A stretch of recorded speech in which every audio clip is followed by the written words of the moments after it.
Howdy ding ding doodle greetings. We're back to do some more stuff. So let's do it. We gotta play, because you guys are gonna get rusty. I know a few of you are watching these videos. That's great. Please keep doing that. If you have seen these and you're like, that looks fun, I'd like to play along with Mr. Arden, but I don't have a book. Please just let me know. Contact me. Cell phone, 250-882-8219, or email me, rlarden@sd91.bc.ca. Contact me, let me know. I will then give you access to the book. I'll give you a book. I'll just get it to you, okay? Because otherwise I'm doing this for nothing. And I want to be doing it for something. So, we are going to do our warm-up. We start on page 43, because that's how we do. I'm going to change my metronome to 4/4. And we're going to do our concert B flat major scale, arpeggios, and thirds. And then we'll do our chromatic scale. Okay?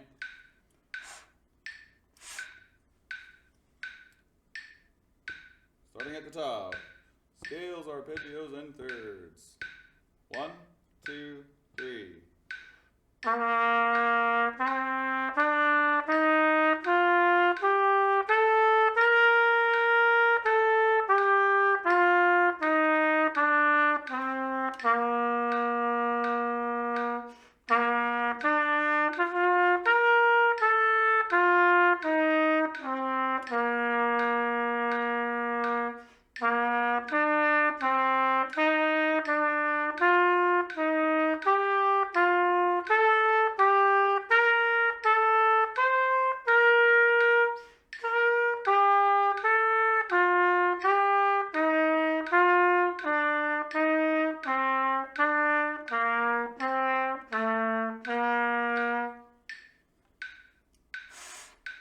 Okay, we've got our scales there, okay?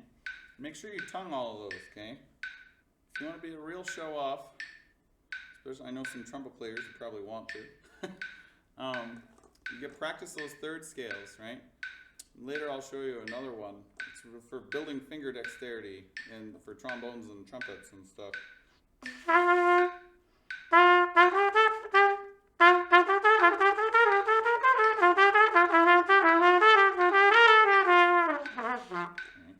And I'll show you how to do that one day. You just try and see if you can do it real fast with real clean articulation. And we're going to go to the bottom of the page. We're going to do the chromatic scale. Because we have to. Okay? Because you have to know those notes. And if you don't, suck it up. Figure it out. Look them up. 1, 2, 3.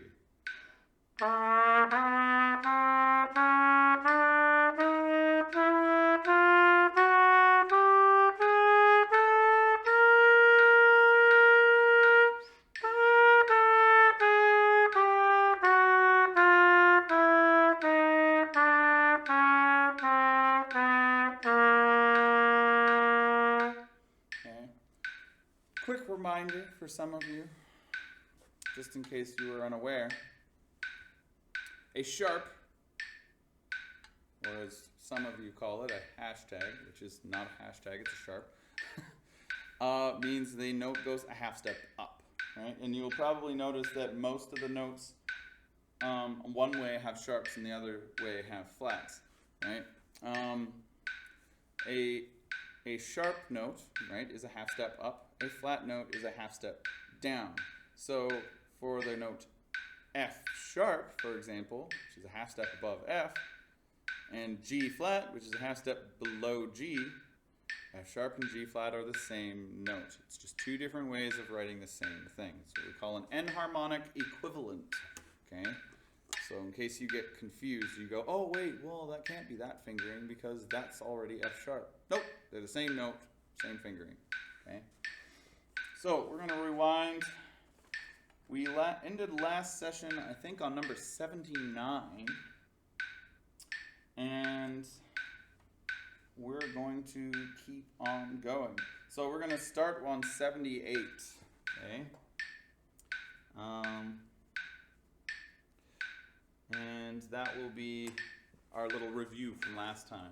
So we've got different dynamics, we have slurs, we have tongues, we have breath marks, and we have crescendo and decrescendos. Lots of stuff on there for you to deal with.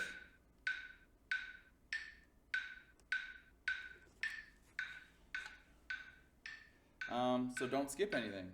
By the way, if you want to do this kind of stuff at home, I highly recommend this little app I have. It's called Metronome Beats. It's very, very helpful. Looks like this.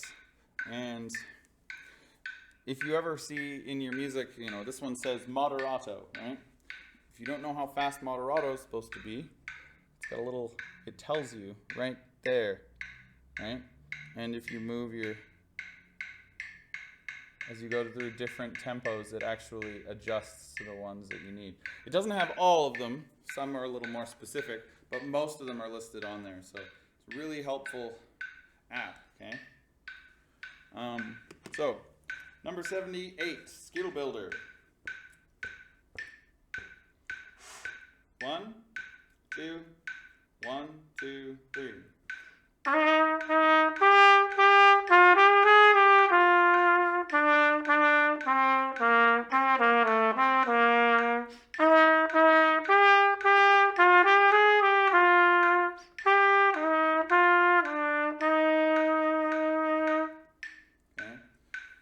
So in that second last measure, it's got 4 quarter notes, but it's one slur to the next, then another slur to the next, right? So 2 separate slurs, right? So that doesn't sound like ta. That would be ta, ta. Right? You have to actually slur. You start each slur with a tongue, right?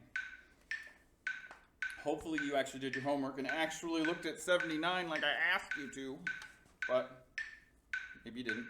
If you didn't, do it. Pause the video, do it. Look at 79, it's important. So we'll move on. We're going to do number 80 on the next page. This one is andante, which is a little slower. Andante means approximate walking speed. Okay. So this one has the high B and the high A and B flat, or B and C if you're a B flat instrument, like a trumpet or a clarinet, or a high F sharp and high G on the saxophone. This should be easy for you guys. You guys should know these notes, but if you don't, check it. Okay? So going up or down, number 80. 1, 2, 1, 2, 3.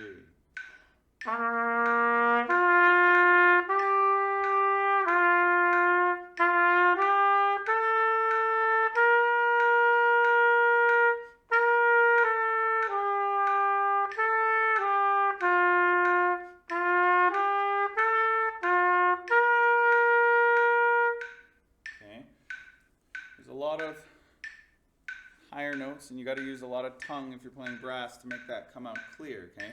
It starts from the air, okay? And if you're having trouble with that, tune into Fresh Air at 10:30 a.m. I know there's at least one of you in grade 8 who tunes in every single day. Props to you.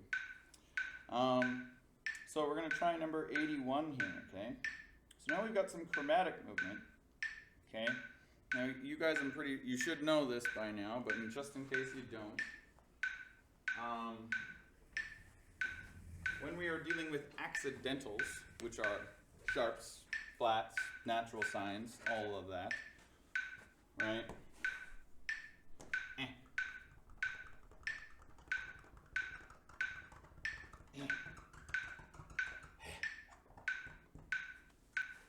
There you go.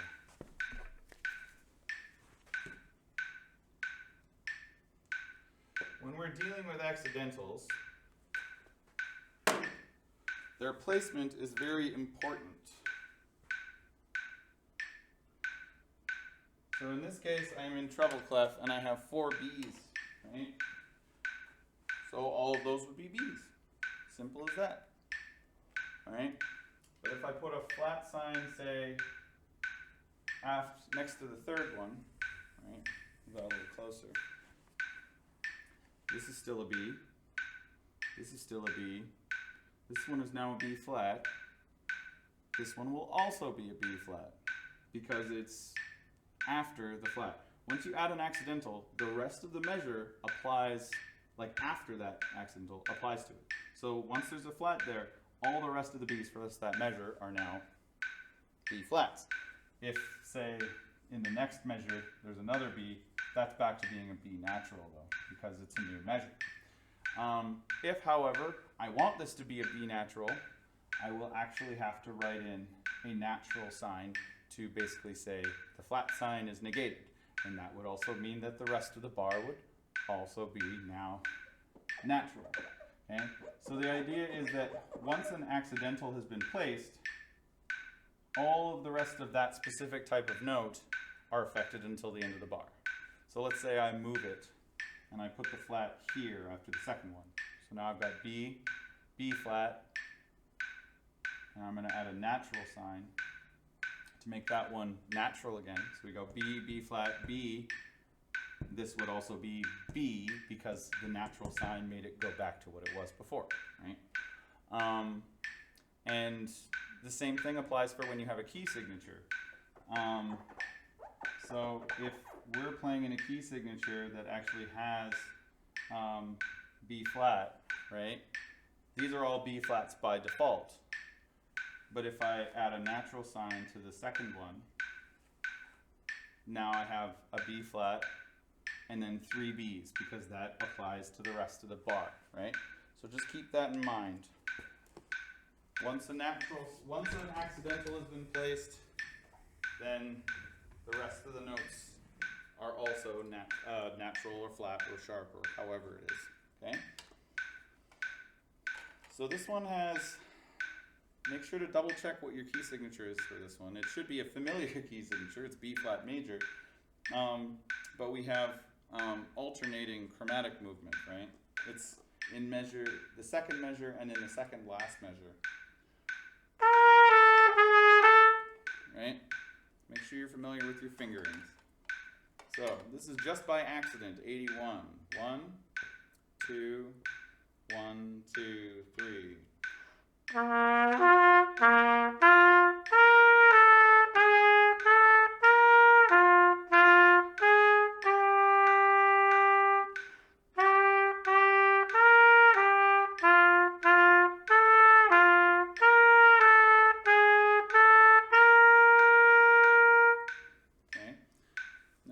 That upper register, especially on trumpet or trombone, you're going to find you need to use way more air than what you're used to, okay?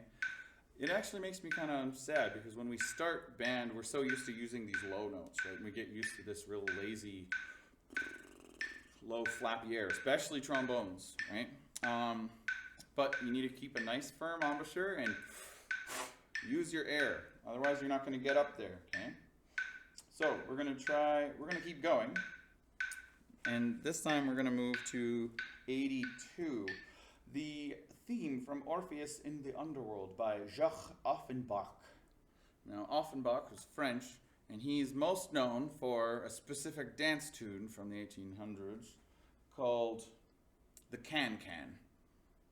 That's what most people refer to it as. But it's actually this theme from Orpheus in the Underworld. So this is actually the Can-Can. And it's in 2/4, and it is allegro, which is very fast. So I'm going to actually start it at andante. We'll do it once as andante, and then we'll do it at full speed. If you're going to be able to play this one, you have to be able to play a B-flat concert scale, because it's right in the first ending. Bum, bum, bum, bum, bum, bum, bum, bum, bum, right? 1, watch, so we have forte and accents. 1, 2, 1.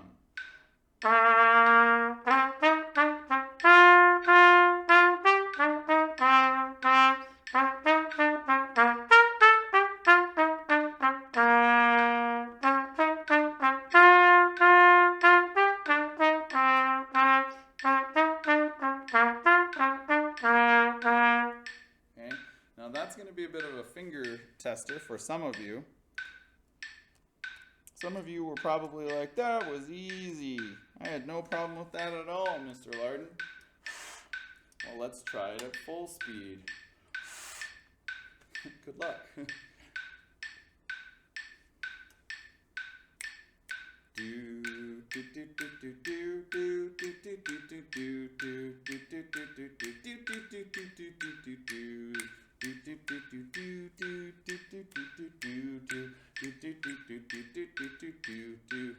Good luck.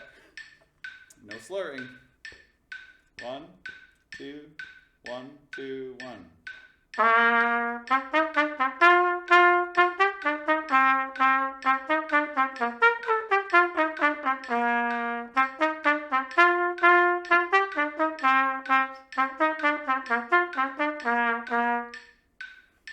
Now, if you did that perfectly on the first try, I would be very impressed. But I doubt it. So, try that one a few times till you can nail that. If you want to get really good at that one, you're going to have to get used to playing the B-flat major scale. Coincidentally, exactly what we're about to do. The next one, which you guys have already done. So we're not going to do that one because we just did it in the warm-up, okay? But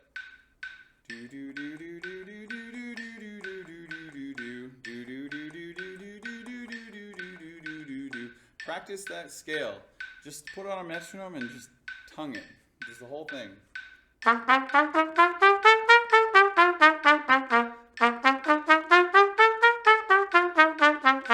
then do it slurred.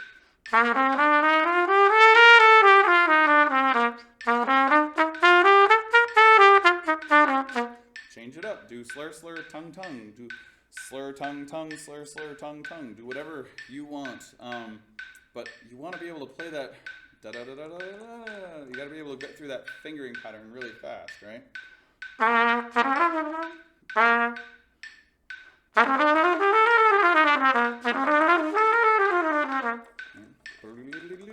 Especially if you're a clarinet or a flute, okay? We're going to do number 84 and 85, and that'll be the end of it, okay?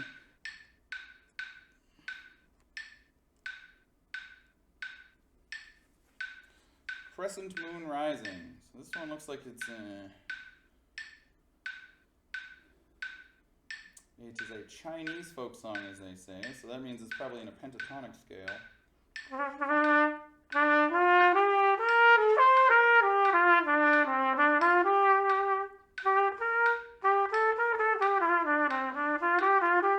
Okay. Okay. Nice and clear. Mezzo piano with slurs. 1, 2, 3.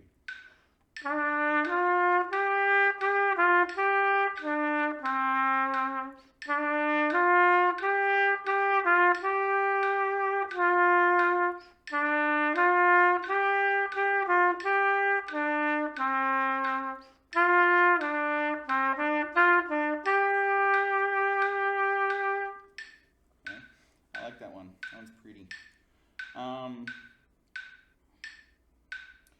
And our last thing we will do is 85, the skill builder, which I think will be great. Because if you really want to get better, you got to do these little kinds of exercises to build your skills. So this one is at moderato.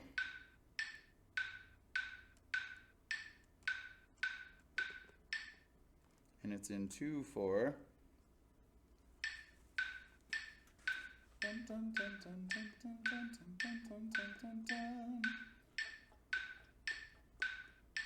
This is kind of like that skill exercise I mentioned. It's a little bit like that. But this is all tongues, right? With a repeat. 2, 1, 2, 1.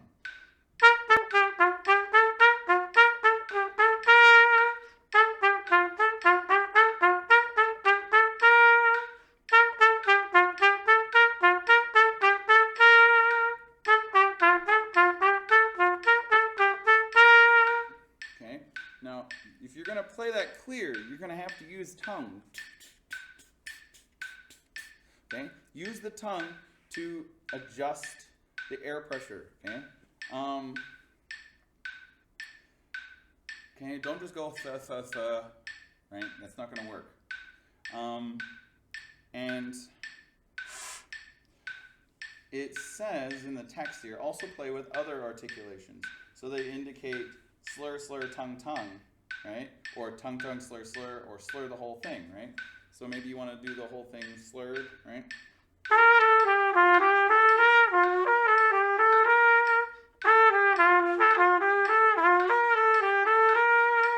Right? That's actually a lot harder because you got some of those jumps, and those are awkward to do when you're slurring. Or you can go slur, slur, tongue, tongue, right? 1, 2, 1. Ah.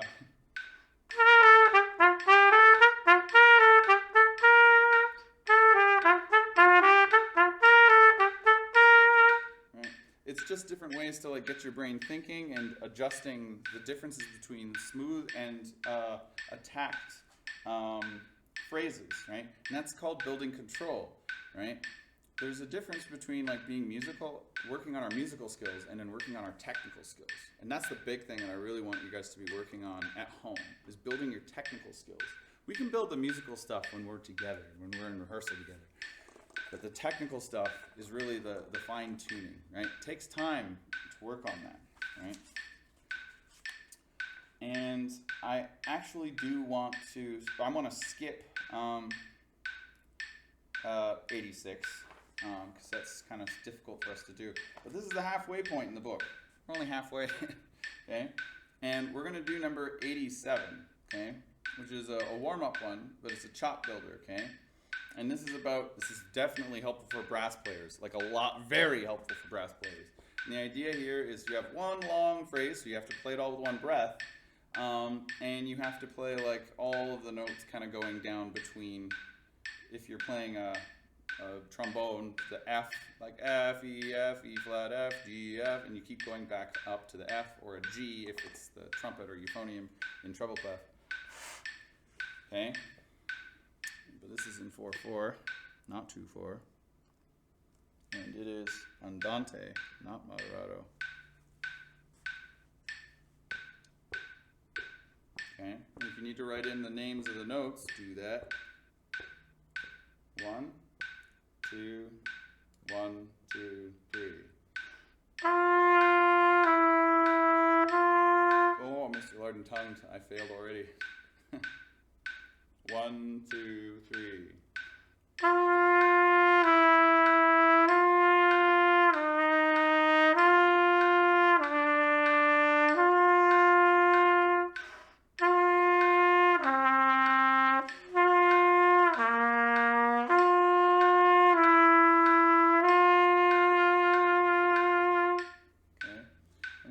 As smooth a transition as possible, right? We don't want like I did. Okay? And you know what? Just for giggles, we will do one more. We will do the Song of Remembrance.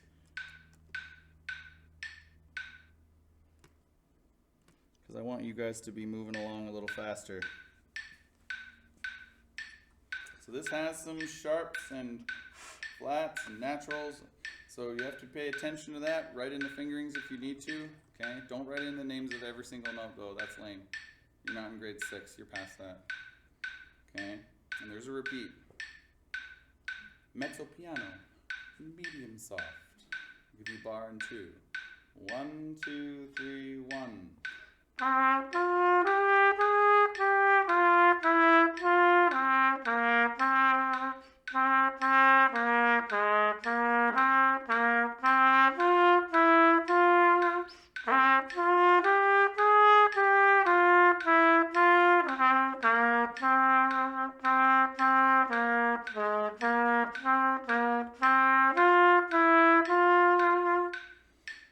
Ooh, I messed up a bit on the slur there, but there it is. I like that one. It's really pretty.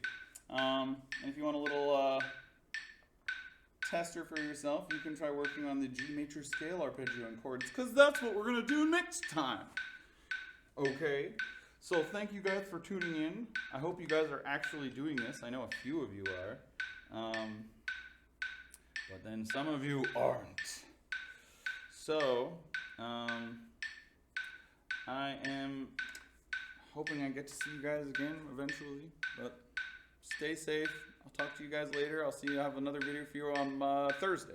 So, bye-bye. See you next time.